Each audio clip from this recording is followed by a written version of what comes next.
In terms of lessons learned, I suppose that my work over many years has really been in the field of international development cooperation. And I think one of the big challenges and lessons is for evaluation practice is how to move from a context where evaluation is seen to be really part of the donor package, part of the foreign assistance or external assistance, and how can it become something which is really part and parcel of national, institutional behavior, part of the process of good governance within a country. This will then help us to really build a degree of ownership around evaluation. It won't be seen as some external imposition, which is to really show what was done with a certain financing in the context of a rather narrow interpretation of accountability, but it will be much more part of the national processes of policy formulation, of planning, of delivery, of evaluation, and of the good stewardship, the good management of resources in countries. And I think that benefits everybody. And it has its learning dimension and it has the accountability dimension. And I think that one of the lessons is that the accountability dimension very easily dominates the learning dimension. It seems to be something which is much more embedded in practice and in people's expectations.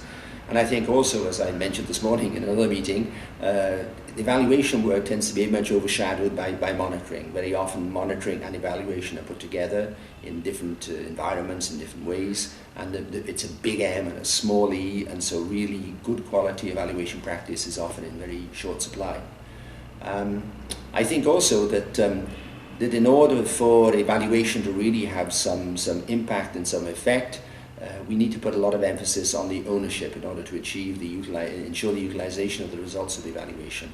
And in my own experience, where we made the effort to really build in strong joint teams, bringing in external expertise, which can be useful, but linking it up with national experts in the particular sectors, with some evaluation expertise, but perhaps more the sector specialists, but bringing people together to together analyze the performance of programs, to identify the problems in the field, to travel in the field together, to come back and develop the solutions and recommendations, gives much more weight, gives much more impact, much more relevance to the conclusions. And I think another factor, I think, for evaluation practice is that it's not a standalone function. It is linked to planning, it is linked to programming.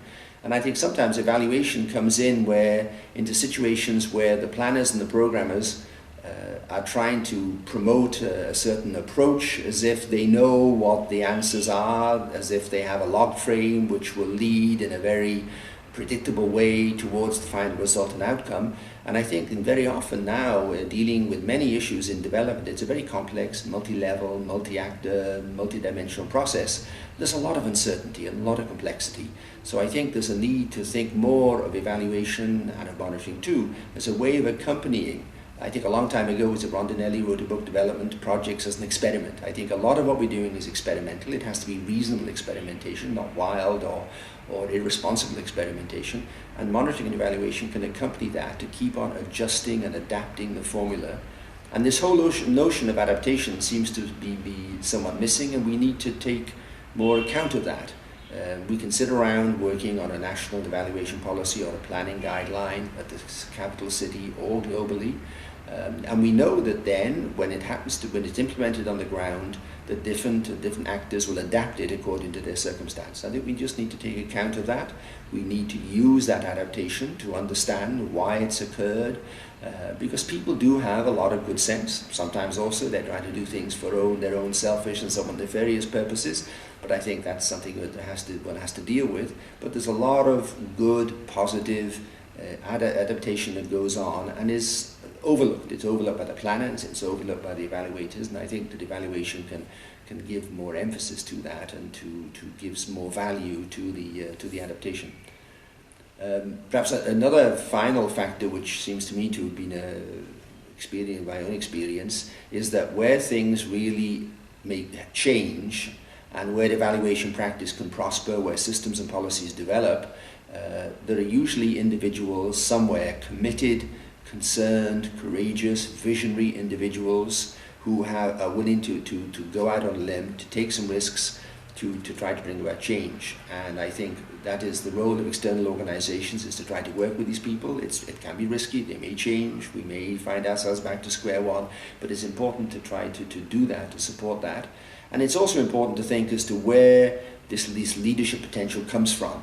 And I think that I've seen this in the health sector, for example, that sometimes projects which were considered to be failures, perhaps, or not to have been fully successful, nevertheless did give an opportunity to professionals in the health sector at an early point in their career to develop an understanding of the dynamics of change, to develop instruments and strategies, which later on, when an opportunity for change came, when there was perhaps new funding and possibilities, or where the system got so bad it just collapsed and something had to be constructed, that they are the ones who are ready then with lessons, with ideas, with strategies to bring about and to provide some response to the need for change.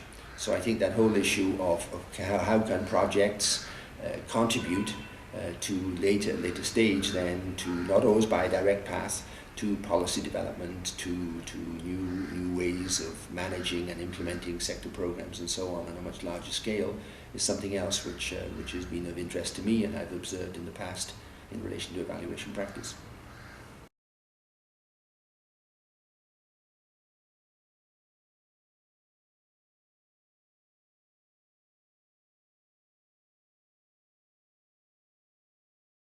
I think that among the topics, there are many topics which one can take and give priority to, or should give priority to.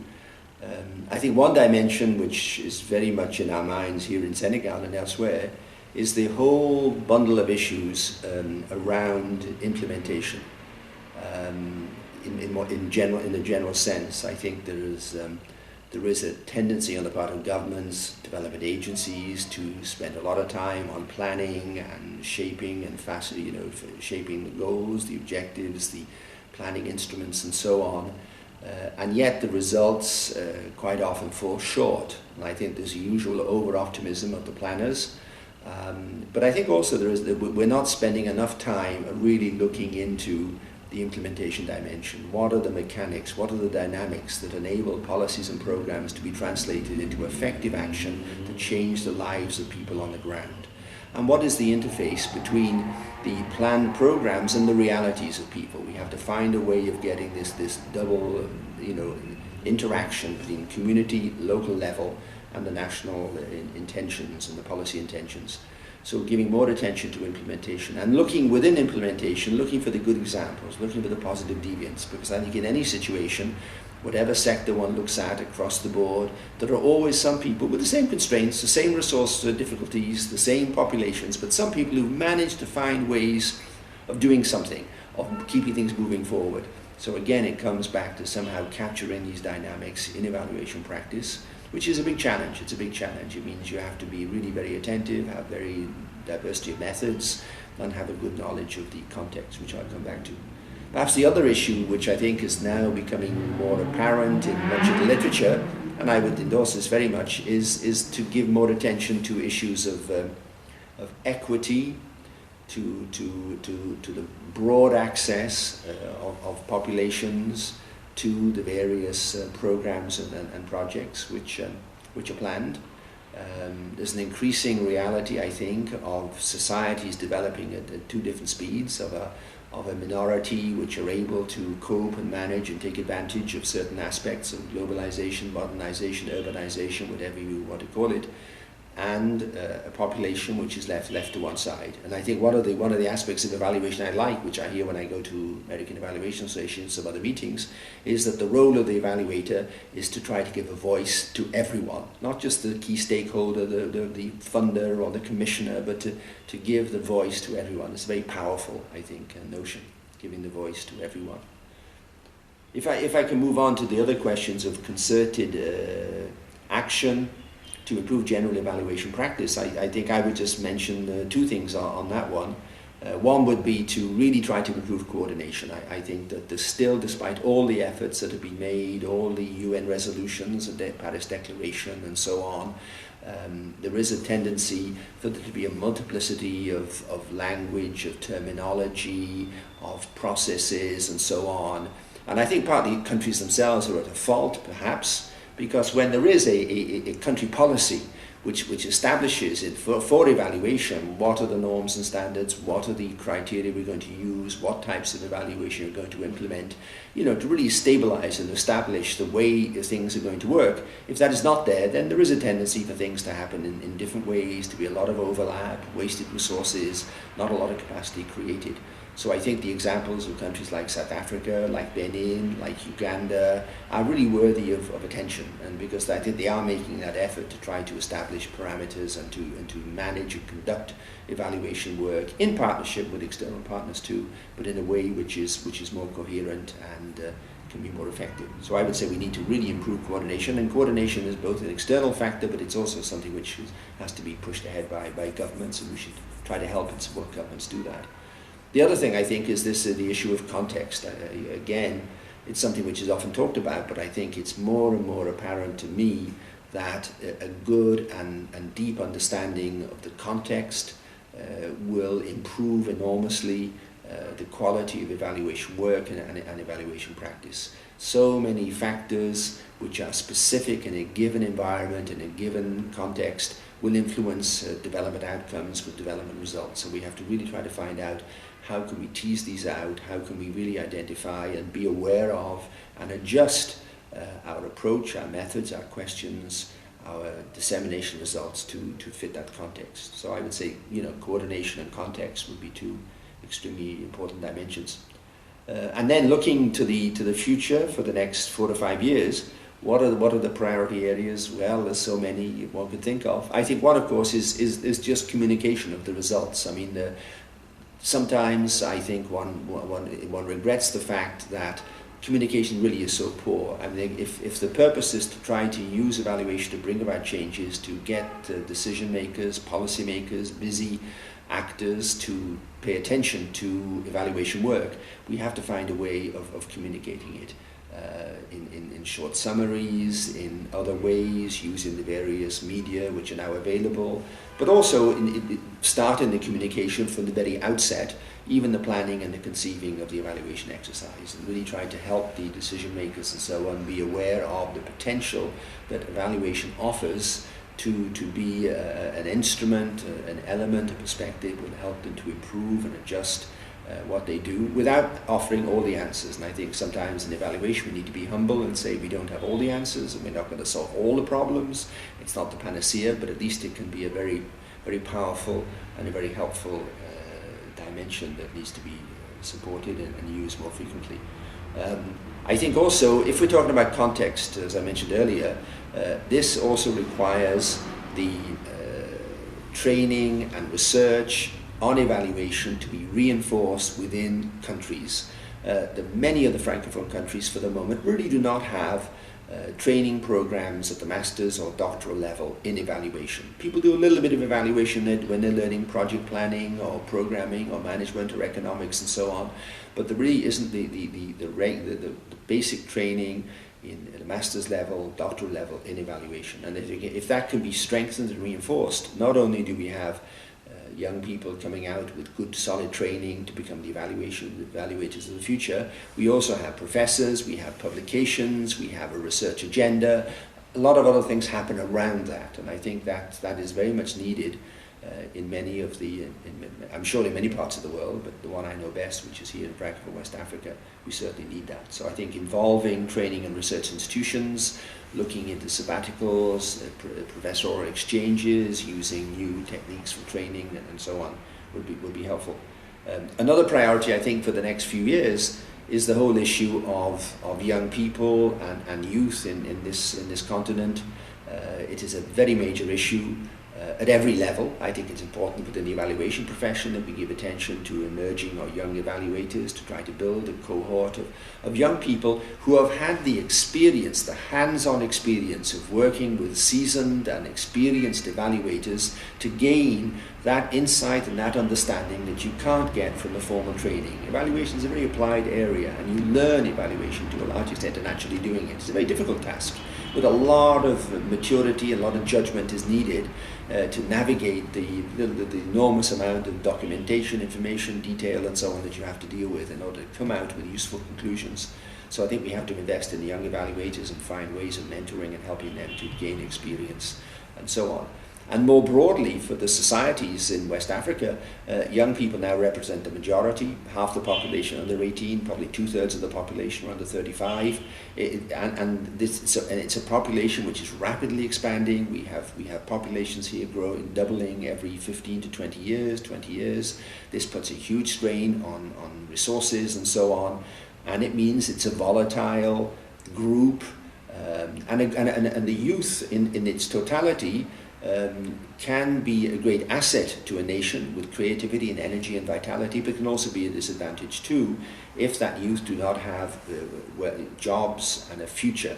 And at the moment, too many of the young people in this continent are in despair. They don't see a way forward. They don't have access to employment. They've had education. They know that they don't want to do what their parents did, but they don't really have marketable skills. And I think evaluation has to really approach those groups, find ways of conducting evaluation which provides a voice to those young people so that they participate in evaluation processes, that they participate in planning processes and are not seen to be simple beneficiaries of somebody else's decisions, and that they really feel involvement, and we use their energy and skills to find new and innovative solutions to the very serious challenges and issues. And of course, one of those challenging issues in a situation where populations are increasing rapidly is the whole resource issue, the combination of environmental degradation, of climate change, of access to water, that whole environmental dimension, I think, the impacts of urbanization, things are changing rapidly, and I think sometimes we're still looking backwards. We're still improving our practice at the level of more classic projects and so on, and we are not yet sufficiently equipped and in a position to really tackle these much broader issues of public policy, where laws, where communication, where social values, where economic resource flows, long-term climate changes all come together into a very difficult and complex package for decision makers, who therefore tend to go for short-term solutions, which are not really solutions in the long run, but just keep things quiet and, as one says, kicks the can down the road. And I think evaluation can help to bring an objective, systematic review and assessment of what has been done, and draw attention to the longer-term consequences and implications of actions underway or of actions that are not underway.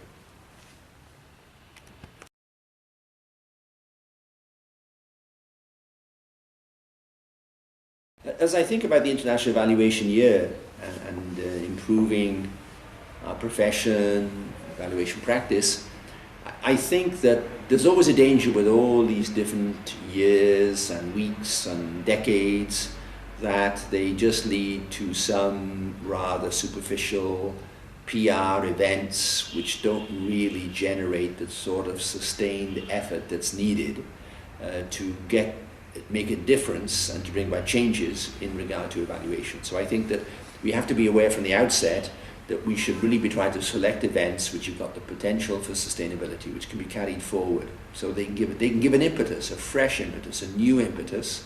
And I think it's going to be beneficial in those situations, in those countries, maybe where there are already groups that have an interest, are prepared, are organized to an extent, the evaluation associations or others, who can then take advantage and really carry it forward in a way which will give, as I said, a sustained improvement in what they're doing and what is done more generally in that country. In those places where this is not the case, there's a danger there that it will remain a series of events which may have some information, some media coverage, but will not necessarily bring about these longer-term sustained changes. So I think let's hope that those who are interested in the various countries across the world will be well informed about the evaluation year, will be ready to take up this opportunity and to use it in a way which will bring sustained support. I think also it will hopefully help the evaluation associations find, and the other actors in the field of evaluation, the governments, the UN agencies and so on, the private sector, consulting companies and so on. I hope that it will help to improve the flow of information, the exchange of information. There's a lot to be gained if we stay within our own sector, within our own institution, within our own country. We tend to reinvent the wheel. We tend to think we are the center of the world, and which of course we are not.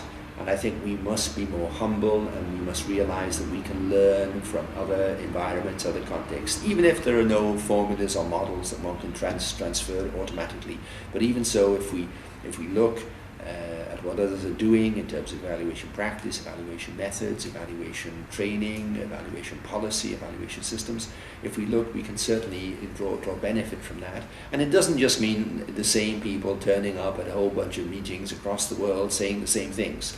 This can be done in a way using modern techniques and video conferencing and the sharing of well-written and analytical publications and so on. That we can really find a way of improving this sharing of practice. That's one of the strengths which I've appreciated with the CLEAR initiative, because I've been to meetings in Benin where we've had very interesting presentations from Latin America, from South Asia, about their practice, and also from the Anglophone parts of Africa. So we need to break down these barriers, and I think that international evaluation, EvalYear, can help us to break down those barriers. There are linguistic barriers too. I mean, there are the fact that there isn't enough material yet, although it is improving in French. Luckily, we have the Frankfurt Evaluation Network, and I think groups like SCEP with a strong interest, of course, in evaluation and in evaluation in the French language. So that helps to break down the barriers. But I think we need to keep on working on that, and maybe we all need to become trilingual and speak several languages so we can get full benefit. And I think also the final advantage from the evaluation year, in a sense, is the visibility that it gives to evaluation where it is not always visible. We have to be prepared then to make sure that what is visible then is lucid, it's useful, it's relevant. But the fact that the UN resolution, I think, is requesting feedback to the General Assembly on the UN's efforts to reinforce evaluation capacity and so on, I think is excellent. Because it will lead to people thinking a little bit about what do we mean by capacity, what capacities do we need to improve, and how can we improve them, and so on.